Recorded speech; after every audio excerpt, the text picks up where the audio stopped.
Hello viewers, ఈ రోజు నేను మీకు ఒక బ్యూటిఫుల్ ప్రాజెక్ట్ తో మీ ముందుకు వచ్చేసాను. సో చాలా మంది పిల్లల భవిష్యత్తు కోసం మనము ఇన్వెస్ట్ చేయాలనుకుంటాం. సో అలాంటిది ల్యాండ్ మీద ఇన్వెస్ట్ చేస్తే చాలా బాగుంటుంది. వాళ్ళతో పాటు ల్యాండ్ కూడా గ్రోత్ అవుతూ ఉంటుందన్నమాట. సో అలాంటి ప్రాజెక్ట్ ని పరిచయం చేయబోతున్నాను.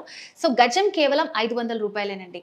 పావుకుంట 6 లక్షలు, అదే అరెకరం అయితే 12 లక్షలు, 1 ఎకరా భూమి అయితే 24 లక్షలు. అండ్ ప్లాంటేషన్ తో పాటు అక్కడ రిసార్ట్ మెంబర్షిప్ కూడా ఉంటుంది. ఇట్లా చాలా బెనిఫిట్స్ ఉన్నాయి. సో నేను చెప్పడం కాదు, సో మనం సంతోష్ గారి మాటల్లోనే విందాం. సో మీకు ఆల్రెడీ సుపరిచితమే 46acres.com MD ఆడిపు సంతోష్ గారు కంప్లీట్ డీటెయిల్స్ ఇస్తారు మనకి. సంతోష్ గారు నమస్తే అండి. సో సంతోష్ గారు చాలా మంచి ప్రాజెక్ట్ తో వచ్చారండి. సో పిల్లల భవిష్యత్తు గురించి చాలా మందికి ఆందోళన ఉంటుంది. సో ఇన్వెస్ట్ చేయాలంటే ఎక్కడ చేయాలని ఆలోచిస్తూ ఉంటారు. సో మీరు తీసుకొచ్చిన ఈ ప్రాజెక్ట్ ఏంటి? సో పిల్లల ఫ్యూచర్ కి ఎలా ఉపయోగపడుతుంది, దాని డీటెయిల్స్ చెప్తారా? సో మనం డిస్కస్ చేసిన ఈ ప్రాజెక్ట్ పేరు శాండల్వుడ్ అండి. ఇది మొత్తం 600 ఎకరాల ప్రాజెక్ట్, 600 acres ప్రాజెక్టు. ఇది మనము ఓన్లీ సామాన్య మధ్యతరగతి వాళ్ళని దృష్టిలో పెట్టుకొని చిన్న పిల్లల భవిష్యత్తు కోసం నేను ఏదైనా ఇన్వెస్ట్మెంట్ చేయాలనుకునే వాళ్ళకి గజం భూమి కేవలం 500 రూపీస్. ఈవెన్ 500 రూపీస్ ఒక కిలో మటన్ కూడా రాదు. ఈవెన్ 500 రూపీస్ ఒక ఫ్యామిలీ బిర్యానీ తిందామన్నా ఒక హోటల్కి వెళ్ళే బిల్ కంటే ఎక్కువ. ఈవెన్ ఇవాళ సినిమాకి వెళ్తే కూడా 500 రూపాయల కంటే ఎక్కువ ఖర్చు అవుతుంది ఒక ఫ్యామిలీ వెళ్ళాలంటే. గజం భూమి కేవలం 500 రూపాయలతో పావు ఎకరా అంటే ఆల్మోస్ట్ 10 గుంటలు అంటే 1200 గజాలు మనం కేవలం 6 లక్షల రూపాయలకే ఇస్తున్నాము. అదే హాఫ్ ఎకరా అంటే 20 గుంటలు కేవలం 12 లక్షల రూపాయలకే ఇస్తున్నాము. 1 acre 40 గుంటాస్ కేవలం మనం 24 lakhs రూపీస్కే ఇస్తున్నాము. సో ఇది చాలా తక్కువ ప్రైజ్ అని చెప్పొచ్చు. సో దీన్ని మనం పిల్లలను దృష్టిలో పెట్టుకుని ఇన్వెస్ట్మెంట్ చేసి మనం వదిలేస్తే పిల్లలు ఏ విధంగా పెరుగుతుంటారో ల్యాండ్ వాల్యూ అదే విధంగా అప్రిషియేట్ అయ్యి సో పిల్లల భవిష్యత్తు కోసం ఇది ఈరోజు ఇన్వెస్ట్మెంట్ చేయొచ్చు. సో ఇది మనం ఇదివరకు హైదరాబాద్ చుట్టుపక్కల లైక్ శంషాబాద్ ఎయిర్పోర్ట్ కానీ, ఆదిబట్ల కానీ, గట్కేసర్ పోచారం కానీ ఒకప్పుడు 510 రూపాయలు గజం ఉన్న భూములే ఈరోజు కనుక చూస్తే 50,000 లక్షల రూపాయల పైన ఉన్నాయి. సో ఇది కూడా ఒకప్పుడు అట్లా పెరిగే అవకాశం ఉంది. కాబట్టి పిల్లల కోసం తక్కువ బడ్జెట్లో ఎక్కడ వచ్చినా మీరు ఇన్వెస్ట్మెంట్ చేస్తే బాగుంటుంది. సో మరి ఈ బ్యూటిఫుల్ ల్యాండ్ ఎక్కడ ఉందండి మరి? సో హైదరాబాద్ రియల్ ఎస్టేట్ రంగంలో ఫాస్ట్ డెవలప్ అవుతున్న area Mumbai highway, west Hyderabad అంటారు. సో ఈ ముంబై హైవే పైన మన తెలంగాణ బార్డర్ జహీరాబాద్ దాటగానే మనకి హుమ్నాబాద్ వస్తుంది. హుమ్నాబాద్ చౌరస్తా నుంచి అది పెద్ద ఇండస్ట్రీ ఏరియా అనమాట, ఇండస్ట్రీ హబ్. అక్కడ నుంచి మనం లెఫ్ట్ సైడ్ వెళ్తే మనము, రైట్ సైడ్ వెళ్తే బీదర్ వస్తుంది, లెఫ్ట్ సైడ్ వెళ్తే మనకు గుల్బర్గా వస్తుంది. ఆ గుల్బర్గా రోడ్లో మనకు కమలాపూర్ అనే మండలం వస్తుంది. అక్కడ మనకు హైవే ఫేసింగ్ ఉన్న ప్రాజెక్ట్ అనమాట. మోర్ దెన్ 600 acres తక్కువ ప్రైస్లో మనం అన్ని డెవలప్మెంట్స్తో మనం ఈ ప్రాజెక్ట్ లాంచ్ చేయడం జరిగింది. సో దీంట్లో మనకి ఫార్మింగ్ కూడా ఉంటుందని చెప్తున్నారు కదా, అండ్ అలాగే రిసార్ట్ రిజిస్ట్రేషన్ చేస్తామని చెప్తున్నారు. సో దీని డీటెయిల్స్ ఏంటండి? సో జనరల్గా ఏంటంటే మనం పిల్లల భవిష్యత్తు కోసం ల్యాండ్ ఇన్వెస్ట్మెంట్ చేస్తాము. ఏదైనా లాంగ్ టర్మ్ ఇన్వెస్ట్మెంట్ అనుకుందాం, ఒక 10 years ప్రాజెక్ట్. ఆ 10 years వరకు భూమి ఖాళీ ఉండకుండా మనం దాన్ని లీజ్ తీసుకుని అందులో మనం కమర్షియల్ ప్లాంటేషన్ వేస్తున్నాము. దాంట్లో శాండల్వుడ్ ప్లాంటేషన్ వేస్తున్నాము. చాలా మంది పుష్ప సినిమా చూసే ఉంటారు. సో ఎన్ని లక్షల విలువైన అలాంటిదే ఎర్రచందనం లాంటిదే వైట్ శాండల్. ఇది ఎక్కడైనా పెరుగుతుంది అండ్ ఇది మీకు ఈజీగా మనం మార్కెట్ చేసుకోవచ్చు. గవర్నమెంట్ కూడా మనకు లైసెన్స్ పర్మిషన్ ఓపెన్ చేసింది అనమాట. సో కాబట్టి ఇది ఎలాంటి నేలైనా పండుతుంది, ఎందుకంటే పక్కన ఇంకా సపోర్ట్ ప్లాంటేషన్ ఇస్తాం కాబట్టి మనం ప్రతి ఎకరాకి 200 ప్లాంటేషన్ వేస్తున్నాం. హాఫ్ ఎకరాకి 100 ప్లాంటేషన్, పావు ఎకరాకి 50 ప్లాంట్స్ వేస్తున్నాం. ఈ 50 ప్లాంట్స్ను మేము మొక్క పెట్టినప్పటి నుంచి అమ్మేంత వరకు మేమే బాధ్యత తీసుకొని సో దాని మీద వచ్చే ప్రాఫిట్లో 50% మనం కస్టమర్కి ఇన్వెస్టర్ రిటర్న్స్ ఇస్తున్నాం. 50% కంపెనీకి, 50% కస్టమర్కి. సో ఈ విధంగా కస్టమర్కి ఒకవైపు ల్యాండ్ వాల్యూ అప్రిషియేట్ అవుతుంది. అప్పటి వరకు భూమి ఖాళీ ఉండకుండా మనం అందులో కమర్షియల్ ప్లాంటేషన్ చేస్తున్నాము. అండ్ కావాలంటే తను కూడా ఒక ఫామ్ హౌస్ కట్టుకోవచ్చు, లేదా మనం సొంతంగా ఫామ్ హౌస్ కట్టుకోవాలి అనుకునే వాళ్ళు మేము అక్కడ రిసార్ట్ కన్స్ట్రక్ట్ చేస్తున్నాం. రిసార్ట్లో ఫ్రీ మెంబర్షిప్ ఇస్తాము. ఎప్పుడైనా సరదాగా వీకెండ్స్లో కానీ, మంత్ ఎండ్లో కానీ, ఫ్యామిలీతో కానీ సరదాగా వెళ్ళి రిసార్ట్లో వాళ్ళు రిలాక్స్ అయ్యి రావచ్చు. సో ఈ విధంగా మల్టిపుల్ బెనిఫిట్స్తో మనం ఒక మంచి ఒక వండర్ఫుల్ ప్రాజెక్ట్ మనం లాంచ్ చేయడం జరిగింది. సో అంటే ఇప్పుడు దాంట్లో ఇన్వెస్ట్మెంట్ పర్పస్ అంటారా, లేకపోతే ఆ ల్యాండ్ మనం కొనుక్కున్నట్టేనా? అది అసలు ఎప్పుడు హ్యాండ్ ఓవర్ అవుతుంది అంటారు? ఇది ప్యూర్ మనకు ల్యాండ్ మనం పర్చేజ్ చేస్తున్నట్టే. ఇన్వెస్ట్మెంట్ మీన్స్ మనం ఏం ఫిక్స్డ్ డిపాజిట్ ఏం చేయట్లేదు.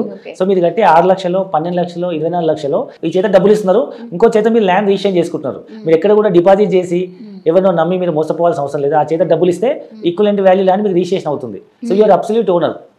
అప్పటి వరకు భూమి ఖాళీ ఉండకుండా, వేరే వాళ్ళు ఏమైనా కబ్జా చేసుకోకుండా మా కంపెనీ బాధ్యత తీసుకొని మీకు దాని మీద కమర్షియల్ ప్లాంటేషన్ వేసి రిటర్న్స్ ఇవ్వడంతో పాటు మేము ల్యాండ్లో మనం కబ్జాలో ఉంటే ఎవరు రారు కదా. సో చుట్టూ ఫెన్సింగ్ వేసేసి ఒక సెక్యూరిటీ పెట్టేసి రిసార్ట్ కన్స్ట్రక్ట్ చేసి ఆ ల్యాండ్ మొత్తం మన పొజిషన్లో ఉంచుకుంటాం. మీకు దానివల్ల బెనిఫిట్ ఏంటంటే మీకు ప్లాంటేషన్ రిటర్న్స్ వస్తాయి, రెండవది మీకు సెక్యూరిటీ ఉంటుంది. సో అబ్సల్యూట్ మీరే ల్యాండ్ ఓనర్. సో అంటే మధ్యలో ఏదన్నా మనము సేల్ చేయాలనుకున్నా, ఏదన్నా పిల్లల అవసరాల కోసమే తీసుకోవాలి అనుకున్నా దాన్ని మళ్ళీ మనం రీసేల్ చేసుకోవడానికి ఏమైనా ఉంటుంది అంటారా? ఎప్పుడైనా తీసుకోవచ్చు, ఎప్పుడైనా మీరు రీసేల్ చేసుకోవచ్చు. కానీ ఆ ప్లాంటేషన్ బెనిఫిట్స్ కొత్త కస్టమర్కి వెళ్ళిపోతాయి. ఎందుకంటే ఇది ప్లాంటేషన్ బెనిఫిట్స్, ఈ ల్యాండ్ ఇంక్లూడ్స్ ప్లాంటేషన్ బెనిఫిట్స్ కాబట్టి మీరు మాకు లీజ్ ఇస్తారు కాబట్టి ఆ లీజ్ కొత్త వాళ్ళు కంటిన్యూ అయిపోతారు, మీరు ఎవరికైనా అమ్ముకోవచ్చు. కానీ జనరల్గా ఈ ఇన్వెస్ట్మెంట్స్ పిల్లల్ని దృష్టిలో పెట్టుకొని చేస్తారు కాబట్టి ఇది లేదనుకుని మైండ్ సెట్లో పెట్టుకొని ప్రాపర్ డాక్యుమెంట్స్ పక్కన పెట్టేస్తారు.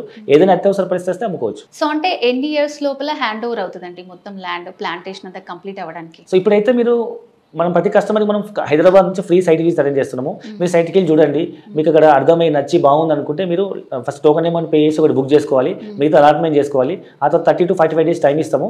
ఆ డబ్బులు కట్టగానే మీకు on the spot slot book చేసి రిజిస్ట్రేషన్ చేస్తాము. సో ఇది మనకు కర్ణాటక స్టేట్ కిందకి వస్తుంది కాబట్టి అక్కడ దిశాంక్ అనే యాప్ ఉంటుంది, వెరీ ట్రాన్స్పరెంట్ రిజిస్ట్రేషన్. ఈవెన్ వ్యవసాయ భూమి కూడా ఎంత పద్ధతిగా రిజిస్ట్రేషన్ చేస్తారంటే, మనం ఎక్కడైతే ఇక్కడ హైదరాబాద్ తెలంగాణలో ఓపెన్ ప్లాట్స్ ఎట్లయితే మనము డిటిసిపిలో ఒక రోడ్లు మార్క్ చేసి మనం ప్లాట్లు మార్క్ చేసి నెంబరింగ్ ఎట్లా ఇస్తామో, ఈవెన్ కర్ణాటక స్టేట్లో ఈవెన్ వ్యవసాయ భూమిని కూడా సపోజ్ నాకు 1 ఎకరా భూమి ఉంది, మీకు ఒక 10 గుంటలు ఇస్తున్నా. ఈ 1 ఎకర్ భూమిలో 10 గుంటలు ఎక్కడ వైపు ఇస్తున్నావు, నార్త్ వైపా, సౌత్ వైపా, ఈస్ట్ వైపా, వెస్ట్ వైపా, మా మిడిల్లో ఉన్న అనేది మనం స్పెసిఫిక్గా మెన్షన్ చేసి డయాగ్రామ్ వేసి ఇస్తేనే రిజిస్ట్రేషన్ అవుతుంది. అంటే అంత స్పెసిఫిక్గా మీకు ట్రాన్స్పరెన్సీ రిజిస్ట్రేషన్ అవుతుంది, ఎలాంటి అవకతవకలు జరిగే అవకాశం లేదు. కాబట్టి మనం ధైర్యంగా ఇన్వెస్ట్మెంట్ చేయొచ్చు, మన జెన్యూన్ రిజిస్ట్రేషన్ మనకు అవుతుంది, స్పాట్ రిజిస్ట్రేషన్ అవుతుంది. ఇంకా మిగతా ప్లాంటేషన్ అనేది రిసార్ట్ మెంబర్షిప్ అనేది ఒక period of time, it may takes another 1 to 2 years time to భూమిని మొత్తం సారవంతం చేసి మనము ప్లాంటేషన్ చేయడానికి it may take some time. Okay, so అంటే ఇప్పుడు ఇది మన స్టేట్లో లేదు కదా, చాలా మంది దూరం అనుకుంటూ ఉంటారు. సో అలాంటి వాళ్ళకి ఏం చెప్తారు, ఇన్వెస్ట్ చేయాలి అక్కడ అంటే మీరు? సో ఇప్పుడు ప్రజెంట్ ఏంటంటే మనం మాట్లాడుతున్న ఏదైతే కమలాపూర్ అని చెప్పామో, కమలాపూర్ అనేది అటు గుల్బర్గా డిస్టిక్కి ఇటు మనకు హుమ్నాబాద్కి మధ్యలో ఉంటుంది. సో గుల్బర్గా అనేది చాలా ఫేమస్ డిస్టిక్, మీకు చాలా మెడికల్ కాలేజెస్ ఉన్నాయి అండ్ అక్కడ చాలా పల్సెస్ వస్తాయి, ప్లస్ చాలా ఎయిర్పోర్ట్ కూడా ఉంది. ఈవెన్ గుల్బర్గా ఎయిర్పోర్ట్ ఉంది, ఈవెన్ హుమ్నాబాద్లో కూడా ఎయిర్పోర్ట్ శాంక్షన్ అయింది. హుమ్నాబాద్ అతిపెద్ద ఇండస్ట్రీ పార్క్. అయితే మనం హైదరాబాద్ దగ్గరలో మనం ఇప్పుడు జహీరాబాద్లో నీమ్స్ అని చెప్పుకున్నాం కదా. సో నీమ్స్ ఇంపాక్ట్ హైదరాబాద్కి ఎంత వైపు పడుతుందో అదే మాదిరిగా అటువైపు హుమ్నాబాద్ వైపు కూడా అదే ఇంపాక్ట్ పడుతుంది, ఎందుకంటే డెవలప్మెంట్ అండ్ సరౌండింగ్ ఉంటుంది కదా. ఈ జహీరాబాద్ నీమ్స్ ఇంపాక్ట్ హుమ్నాబాద్ వైపు కూడా పడుతుంది కాబట్టి మనం 500 రూపాయలు గజం వస్తే మనం ఇన్వెస్ట్మెంట్ చేయొచ్చు. ఈ మధ్యకాలం తెలంగాణలో బాగా డెవలప్మెంట్ అవ్వడం వల్ల మీకు తెలుసు రేట్లు ఎట్లా ఉన్నాయో, ప్రతి సామాన్య మధ్యతరగతి వాళ్ళు కొనే పరిస్థితి లేదు. ఈవెన్ పల్లెటూరులో బస్సు వెళ్ళిన ఊళ్ళో కూడా గుంట భూమి 5 లక్షలు తక్కువ లేదు. అలాంటి 10 గుంటల భూమి కొనాలంటే మనకు 6 లక్షలకే వస్తుంది 10 గుంటల భూమి. 6 లక్షలకు 1 గుంట భూమి కూడా వచ్చే పరిస్థితి తెలంగాణలో, రేట్లు ఎక్కువ ఉన్నాయి కాబట్టి తక్కువ బడ్జెట్లో కావాలి. మనం ఇండియాలో ఉంటున్నాం కదా, వేరే కంట్రీకి వెళ్ళట్లే కదా, పక్క స్టేటే పక్క డిస్టికే. మన తెలంగాణ బార్డర్ జహీరాబాద్ దాటగానే హుమ్నాబాద్ వస్తుంది, పెద్ద దూరమేం కాదు. సో మన పక్క స్టేట్కి మనం ఇప్పుడు ఏపీలో కొనుక్కోవట్లేదా, ఏపీ వాళ్ళు వచ్చి మన తెలంగాణలో కొనుక్కోవట్లేదా, మన తెలంగాణ వాళ్ళు వెళ్ళి ఏపీలో కొనుక్కోవట్లేదు. అదే మాదిరిగా మన తెలంగాణ పక్కన ఉన్న ఇది కర్ణాటక కింద స్టేట్ హుమ్నాబాద్ బార్డర్ వస్తుంది అనమాట. సో చాలా మంది తెలుగు వాళ్ళే ఉంటారు అక్కడ, కమలాపూర్ వాళ్ళు. సో మనం ఈజీగా మనం ధైర్యంగా ఇన్వెస్ట్మెంట్ చేయొచ్చు. సో హుమ్నాబాద్, కమలాపూర్, గుల్బర్గా, సో ఇవన్నీ కూడా ఆల్మోస్ట్ ఫేమసే. మరి ఇన్వెస్ట్మెంట్ కాబట్టి అంత దూరం అని ఆలోచించకుండా చాలా తక్కువ ధరలో మనం ఇప్పుడు ఇన్వెస్ట్ చేయాలనుకుంటే పిల్లలకి వాళ్ళతో పాటు చాలా పెరుగుతూనే ఉంటుంది ల్యాండ్ కూడా. అండ్ మీరు దాంట్లో చాలా మంచి ఫెసిలిటీస్ ఇచ్చారు. సో ఆ ఫార్మింగ్, సో దానికి లైసెన్స్ కూడా ఉందని చెప్పారు. ఒకవేళ వీకెండ్ వెళ్ళాలనుకుంటే ఫ్యామిలీతో కూడా వెళ్ళి మంచిగా స్పెండ్ చేసి రావచ్చు. చాలా మంచి ప్రాజెక్ట్ గురించి చెప్పారండి సంతోష్ గారు, thank you so much. So viewers చూసారు కదా ఈ ప్రాజెక్ట్ కి సంబంధించిన వివరాలు. ఇంకా మీరు అక్కడ ఇన్వెస్ట్ చేయాలనుకుంటే కనుక స్క్రీన్ మీద కనిపిస్తున్నటువంటి నంబర్ కి కాల్ చేసి పూర్తి డీటెయిల్స్ తెలుసుకోవచ్చు. మరో ప్రోగ్రామ్ లో మళ్ళీ కలుద్దాం. నమస్తే.